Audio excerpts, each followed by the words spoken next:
बिस्मिल्लाहिर्रहमानिर्रहीम अस्सलाम वालेकुम। How are you students? I hope you'd be fine. Fractions की जब बात आती है तो वहाँ पर डिफरेंट कॉन्सेप्ट्स हमारे सामने नज़र आते हैं हमें। तो चैप्टर नंबर 4 के अंदर आज हम lesson number 6 multiplying two fractions पढ़ने वाले हैं, जिसमें हम ये जानेंगे कि हमें मल्टीप्लाई फ्रैक्शंस को कब करना होता है और क्यों करना होता है। अक्सर ये बच्चे सवाल पूछते हैं हमें कैसे पता चलेगा कि अगर हमारे पास एक वर्ड प्रॉब्लम दी हुई है तो उसमें हमें फ्रैक्शन को मल्टीप्लाई करना है। तो हम 2-3 चीज़ें इसके बारे में डिस्कस करेंगे स्टूडेंट्स, जिससे आपको बड़ी हेल्प मिलेगी ये जानने में कि जब भी कोई हमारे पास मल्टीप्लिकेशन का वर्ड प्रॉब्लम आएगा फ्रैक्शंस में तो वो हमें कैसे विद इन सेकेंड्स पता चल जाएगा। और दूसरी बात कि हम मल्टीप्लाई फ्रैक्शंस को क्यों कर रहे होते हैं ये भी हम आज डिटेल से जानेंगे। तो वीडियो को स्टार्ट करते हैं, लेकिन उससे पहले मेरी आपसे रिक्वेस्ट है कि वीडियो अगर आपको अच्छी लगे तो प्लीज़ लाइक कीजिएगा और अपने फ्रेंड्स के साथ शेयर कीजिएगा, ठीक है। इससे आपको तो शायद कोई फ़र्क ना पड़े, आपके लिए तो सिर्फ एक क्लिक है, लेकिन इससे हमें बहुत फ़ायदा होता है। तो स्टार्ट करते हैं अपने लेसन को और इस वर्ड प्रॉब्लम से समझने की कोशिश करते हैं। तो बच्चों, फ्रैक्शन के अंदर सबसे पहली बात ये समझ लो कि फ्रैक्शन हम यूज़ करते हैं किसी भी चीज़ के पार्ट्स करने के लिए। यानी अगर हमारे पास एक होल है लेकिन हमें पूरा होल नहीं चाहिए तो हम उसको क्या करेंगे, हाफ कर देंगे या 1/4 कर देंगे, यानी 4 पीसेस में डिवाइड कर देंगे, या सो ऑन जितने पीसेस हमें चाहिए हम उसके हिस्से बकरे कर देते हैं। तो फ्रैक्शंस के अंदर हमें जो है वो पार्ट्स की बात करनी होती है। होल और पार्ट्स की बात भी हो सकती है और सिर्फ पार्ट्स की बात भी हो सकती है। अगर नॉर्मल नंबर्स की बात की जाए, अगर हमारे पास नेचुरल नंबर्स हैं या होल नंबर्स हैं, जब उनको हम मल्टीप्लाई करते हैं, फॉर एग्जांपल मेरे पास 2 चॉकलेट्स के पैकेट्स हैं और हर पैकेट के अंदर 6 चॉकलेट्स हैं, ठीक है। 2 पैकेट्स हैं और हर पैकेट में मेरे पास 6 चॉकलेट्स हैं, तो वो बढ़कर मेरे पास कितनी हो जाएंगी, 12 चॉकलेट्स। ये तो हमें पता है ना कि हमारे पास सेम क्वांटिटी अगर मल्टीपल टाइम्स हो तो वहाँ पर हम मल्टीप्लाई करते हैं, ठीक है। ये बात तो हमें पता है, हम बचपन से पढ़ते हुए आ रहे हैं कि एक जैसी चीज़ें बहुत सारी क्वांटिटी में हो तो जितनी वो क्वांटिटी में है आप उस नंबर से उसको मल्टीप्लाई कर दीजिए, आपके पास आंसर आ जाता है। तो मल्टीप्लाई जब हम होल नंबर्स का करते हैं तो वहाँ पर हमारे पास जो प्रोडक्ट आता है वो हमेशा इंक्रीज कर जाता है, वो हमेशा जो हमारे पास होल नंबर्स होते हैं उससे बड़ा हमारे पास आंसर आता है। यानी 2 मेरे पास पैकेट्स थे लेकिन हर पैकेट में 6 चॉकलेट्स थी, तो टोटल कितनी चॉकलेट्स हो गई, वो 2 और 6 से ज़्यादा यानी 12 चॉकलेट्स हो गई। लेकिन जब हम बात करते हैं फ्रैक्शंस की कि अगर मेरे पास एक पिज़्ज़ा है और पिज़्ज़ा के अंदर मैंने उसको हाफ में डिवाइड किया और हाफ में डिवाइड करने के बाद मुझे उस एक हाफ में से जो मेरे पास हाफ आया है उसमें से भी मुझे 5 पीसेस करने हैं, तो अब ये बताइए कि मेरे पास टोटल पिज़्ज़ा के अंदर कितने पीसेस हो जाएंगे। तो यहाँ ये देख लीजिए कि मेरे पास आंसर क्या आ रहा है, टोटल पिज़्ज़ा के अंदर मेरे पास कितने पीसेस हो रहे हैं स्टूडेंट्स, कि मेरे पास 10 पीसेस हो रहे हैं। तो अगर हमें फ्रैक्शंस के अंदर ये पता लगाना हो कि हमारे पास टोटल पार्ट्स कितने हैं तो उसके लिए हमें मल्टीप्लिकेशन की ज़रूरत पड़ती है। अब आप ये याद रखिएगा कि जहाँ पर हमें टोटल पार्ट्स पता लगाने हों तो वहाँ पर हमें मल्टीप्लिकेशन की ज़रूरत पड़ती है। लेकिन अब आप यहाँ पर सवाल करेंगे कि मिस ये तो हमें एडिशन में भी करना होता है, कि वहाँ पर भी अगर हमें टोटल पार्ट्स पता लगाने हों तो हम वहाँ पर भी एडिशन करते हैं, तो दोनों में हम फ़र्क कैसे करेंगे। तो ये फ़र्क आप बिल्कुल उसी तरह से करेंगे जैसा कि आप होल नंबर्स में करते हैं, कि अगर वहाँ पर 2 मेरे पास अलग अलग आइडेंटिटीज़ की चीज़ें जमा हो जाएं, कि एक क्लास में 2 बच्चे बैठे हुए हैं और दूसरी क्लास में 6 बच्चे बैठे हुए हैं, तो उसका जब मैं टोटल निकालूंगी तो वहाँ पर मल्टीप्लाई नहीं करूँगी क्योंकि ये सेम क्वांटिटीज़ नहीं हैं, ठीक है। ऐसा नहीं है कि एक क्लास के अंदर 2 बच्चे हैं और इस तरह की मेरे पास कई क्लासेस हैं। ये मैंने नहीं कहा कि एक क्लास में 2 बच्चे हैं और इस तरह की 6 क्लासेस हैं, कि हर क्लास में 2 बच्चे हैं। अगर वहाँ ये बात होती तो वहाँ पर हम 2 को 6 से मल्टीप्लाई करते, लेकिन हमने कहा एक क्लास के अंदर 2 हैं और एक क्लास में ही 6 हैं, तो हमने वहाँ पर क्या किया था, हमने इन दोनों को प्लस कर दिया था।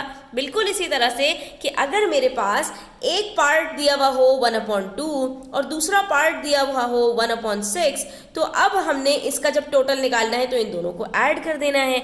लेकिन अगर हमारे पास क्वेश्चन में इस तरह से हो, Mrs tan bought a large pizza, she kept half of the large pizza, कि मिसेस जो टैन थी उन्होंने एक पिज्ज़ा ख़रीदा जिसमें से उन्होंने हाफ पिज्ज़ा जो है वो साइड में रख दिया, and at 1/4 of the pizza she kept. अब इसके अंदर जो ज़बान इस्तेमाल की जाती है ना बच्चों, उसके लिए आपकी अंग्रेज़ी का थोड़ा सा अच्छा होना भी ज़रूरी है। अब इन्होंने क्या कहा, एंड एट, और खा लिया उन्होंने। कितना खाया, जो बाकी बचा हुआ आधा पीस था, नहीं, जो बाकी बचा हुआ आधा पीस था उसके अंदर उन्होंने क्या किया कि 1/4 of the pizza she kept. She kept का मतलब क्या, आधा पिज्ज़ा उन्होंने डब्बे में छोड़ दिया और आधा पिज्ज़ा उन्होंने निकाल लिया। ठीक है, जो आधा पिज्ज़ा उन्होंने अपने पास रख लिया था, क्या लिखा हुआ है यहाँ पर, she kept half of the large pizza, उन्होंने आधा पिज्ज़ा अपने पास रखा। तो वही जो आधा पीस उन्होंने रखा था, शी केप्ट का मतलब यहाँ पर क्या है कि वो आधा पीस जो उन्होंने रखा था उसमें से उन्होंने 1/4 पिज्ज़ा खा लिया। यानी इस पिज्ज़ा के अंदर जो हाफ था इसके भी इन्होंने हिस्से बकरे किए और उसमें से सिर्फ 1/4 पिज्ज़ा उन्होंने खाया। अब सवाल ये पैदा होता है कि what fraction of the large pizza did she eat, उन्होंने एक्चुअली पूरे पिज्ज़ा में से कितना पीस खाया। तो यहाँ पर बच्चों अगर मैं हाफ में 1/4 को प्लस कर दूं तो क्या इसका कोई सेंस बनता है यहाँ पर? क्या उन्होंने ये कहा कि हाफ पीस खाया और फिर 1/4 पीस खा लिया? हरगिज़ नहीं, यहाँ तो ऐसी कोई बात ही नहीं है। अलबत्ता यहाँ पर ये कुछ इस तरह की बातें कर रहे हैं कि एक पिज्ज़ा हो और उसके बाद उसका हाफ किया जाए और हाफ करने के बाद भी जो हाफ बच रहा है उसके अंदर 4 पीसेस किए जाएं और 4 पीसेस में से भी सिर्फ एक पीस उन्होंने खाया हो, तो ऐसी सूरत में बच्चों हमें कुछ खिचड़ी ही पकानी पड़ेगी और इसी खिचड़ी का नाम मल्टीप्लिकेशन है। तो अगर हम इसको शॉर्ट करें तो इतनी सी बात आपने समझनी है कि जब आपके पास क्वेश्चन के अंदर ऑफ का वर्ड आएगा तो वहाँ पर आपने मल्टीप्लिकेशन करनी होगी। और मल्टीप्लिकेशन भी आपने क्यों करनी होगी? क्योंकि कभी आपने होल को पार्ट्स में डिवाइड करना होगा और कभी आपने पार्ट्स को ही मज़ीद पार्ट्स में डिवाइड करना होगा। तो जब भी आपने होल को मज़ीद पार्ट्स करने हों तब भी आप मल्टीप्लाई करते हैं, और जब पार्ट के भी पार्ट्स करने हों तब भी आप मल्टीप्लाई करते हैं फ्रैक्शन के अंदर। इस चीज़ को आप याद कर लीजिए। और उसकी एक वजह बच्चों एक और भी है जो आपने याद रखनी है कि जब हम होल नंबर्स के अंदर मल्टीप्लाई करते हैं तो हमारे पास जो आंसर आता है वो बढ़ जाता है, लेकिन जब हम फ्रैक्शंस के अंदर मल्टीप्लाई करते हैं तो हमारा आंसर मज़ीद छोटा हो जाता है। अब ज़रा इस क्वेश्चन को देखिए कि मिसेस टैन के पास इनिशियली पूरा पिज्ज़ा है, उन्होंने उसका हाफ किया, मल्टीप्लाई किया 1 को हाफ से, तो क्या आंसर आया? हाफ आया। ये देखिए स्टेप बाय स्टेप चलते हैं। 1 को मल्टीप्लाई किया हाफ से, तो 1 को जिससे भी मल्टीप्लाई करो आंसर वही आता है। तो अब उनके पास कितना पिज्ज़ा है? हाफ पिज्ज़ा है। उन्होंने हाफ पिज्ज़ा लिया और इस हाफ पिज्ज़ा के अंदर उन्होंने कहा कि नहीं भाई, मुझे तो इसका सिर्फ 1 पीस खाना है आउट ऑफ 4, यानी मेरे पास जो इसका एक हाफ है ना, मुझे उसका सिर्फ एक क्वार्टर खाना है। तो इस हाफ के अंदर हमने कहा कि ठीक है हम 4 पीसेस करते हैं। ठीक है, हमने 4 पीसेस किए और इसमें से एक पीस उठाकर मिसेस टैन को दे दिया। लेकिन सवाल हमसे ये पूछा गया था कि ये क्वार्टर तो इस हाफ का है ना, आप ये बता दीजिए कि what fraction of the large pizza, पूरे पिज्ज़ा के अंदर से उन्होंने कितना पीस खाया। तो अगर इस हाफ का उन्होंने एक क्वार्टर खाया है, एक क्वार्टर किसको कहते हैं? 4 में से एक पीस। ठीक है, यानी इस हाफ में से अगर एक क्वार्टर उन्होंने खाया है तो टोटल उन्होंने कितना पीस खाया है? इस पूरे पिज्ज़ा के अंदर हम 8 पीसेस कर दें तो उसका उन्होंने सिर्फ एक पीस खाया है। अब इस फिगर से आपको अच्छी तरह समझ में आ रहा होगा कि ये पूरा एक होल पिज्ज़ा था। सबसे पहले इसके 2 पार्ट्स किए। ठीक है, एक हाफ ये, एक हाफ ये, एक हाफ उन्होंने उठाकर साइड में रख दिया। अब उनके पास बचा सिर्फ एक हाफ। ठीक है, लेकिन ये भी हाफ उन्होंने पूरा नहीं खाया, इस हाफ में से भी उन्होंने सिर्फ एक क्वार्टर खाया। तो हम हमने कहा कि भाई हमारे पास तो ये जो हाफ है ये पूरा है, हम इसका क्वार्टर कहाँ से लाएं? तो हमने कहा कोई मसला नहीं है, ये पूरा जो हाफ है ना इसके 4 पीसेस कर देते हैं, इसमें से एक क्वार्टर आ जाएगा। आप लोग बच्चों यही करते हैं ना, आपको अगर चॉकलेट मिलती है तो आप क्या करते हैं चॉकलेट के साथ? अगर 3-4 बच्चे हों उसके हिस्से बकरे करते हैं ना, सबके हिस्से में पूरी चॉकलेट तो नहीं आती। इसी तरह से पिज्ज़ा के अंदर भी पूरा हाफ उन्होंने नहीं खाना था, उनका दिल चाह रहा था बस थोड़ा सा चखने का, तो उन्होंने कहा इस हाफ में से मैं 4 पीसेस करती हूँ, 4 पीसेस में से एक पीस उठाकर खा लेती हूँ। ठीक है, तो हमने कहा अच्छा जी, इन्होंने इस हाफ में से अगर एक पीस खाया है तो हमें ये पता लग सकता है कि इन्होंने पूरा पिज्ज़ा में से कितना खाया होगा। तो हमने कहा कि भाई दूसरी तरफ भी हमारे पास पूरा हाफ पीस पड़ा हुआ है, इस पीस में से हमने जितने टुकड़े किए हैं उतने ही बराबर टुकड़े हम दूसरे पीस में से भी कर देते हैं।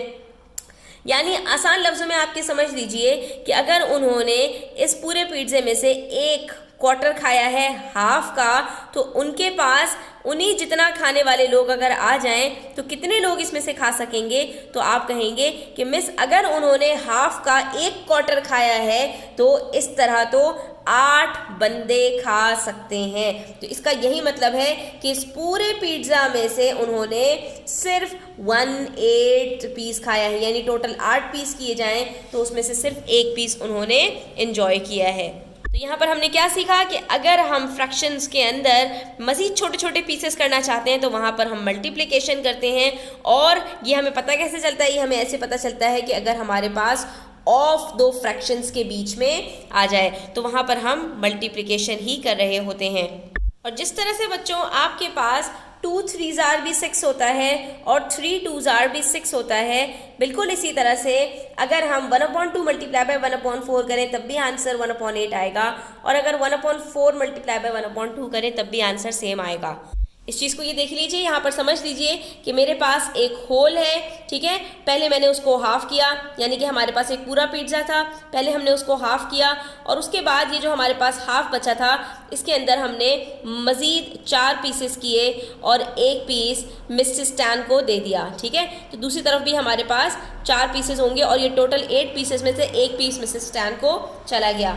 लेकिन अगर यही चीज़ को मैं रिवर्स कर दूँ और हम ये कहें कि हमारे पास ये जो पिज़्ज़ा था हमने इसके पहले 4 पीसेस किए, यानी पहले हमने इस पिज़्ज़ा को क्वार्टर में डिवाइड कर दिया, इक्वल पीसेस, ठीक है।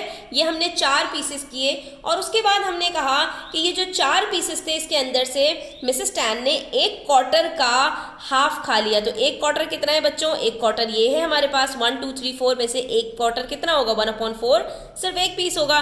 इस क्वार्टर का अगर उन्होंने हाफ खाया है तो इस क्वार्टर का हाफ हमने किस तरह से करना है? बीच में से बस एक लाइन खींच देनी है, तो ये इसका हाफ हो गया।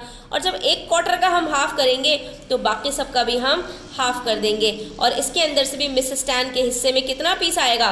सिर्फ 1/8 पीस आएगा। तो दोनों सूरतों में आप देख सकते हैं कि अगर हम 1/4 ऑफ हाफ करें तब भी आंसर 1/8 आता है, और चाहे हम 1/2 का 1/4 करें यानी कि हाफ ऑफ क्वार्टर करें तब भी आंसर हमारे पास 1/8 ही आएगा, ठीक है। तो इस चीज़ को आपने यहाँ पर आज अच्छी तरह से समझ लेना है। आज के लिए इतना ही। उम्मीद करती हूँ आपको वीडियो अच्छी लगी होगी, तो चैनल को सब्सक्राइब कर लीजिएगा। अपना बहुत ख्याल रखिएगा। अल्लाह हाफ़िज़।